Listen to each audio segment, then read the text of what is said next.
નવસારીના એરુચાર રસ્તાથી દાંડી તરફ જતા માર્ગ પર દક્ષિણ ગુજરાત વીજ કંપનીની ડીબીમાં આગ ભભૂકી ઉઠતા લોકોમાં અફરાતફરીનો માહોલ સર્જાયો હતો।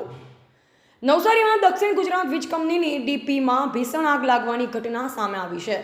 ડીપી ભડાકા સાથે સળગી ઉઠતા અફરાતફરીનો માહોલ સર્જાયો હતો। જોકે સ્થાનિકો દ્વારા ફાયર બ્રિગેડને જાણ કરાતા ફાયર ટીમ ત્વરિત ઘટના સ્થળે પહોંચી અને પાણીનો મારો ચલાવી આગ પર કાબૂ મેળવ્યો હતો। સ્થાનિકોનો આરોપ છે કે થોડા સમય પહેલા ભડકો થતાં દક્ષિણ ગુજરાત વીજ કંપનીની કચેરીમાં જાણ કરાઈ હોવા છતાં પણ અધિકારીઓ દ્વારા કોઈ કામગીરી કરાઈ ન હતી।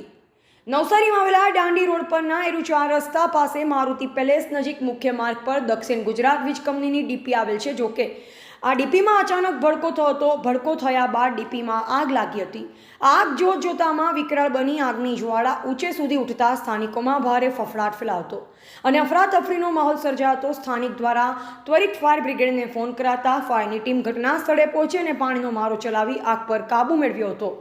વિકરાળ આગ શાંત થતાં લોકોએ રાહતનો શ્વાસ લીધો હતો। ટીવી18 ન્યૂઝ નેટવર્ક સાથે રિપોર્ટર રસીદ ભાણા, નવસારી।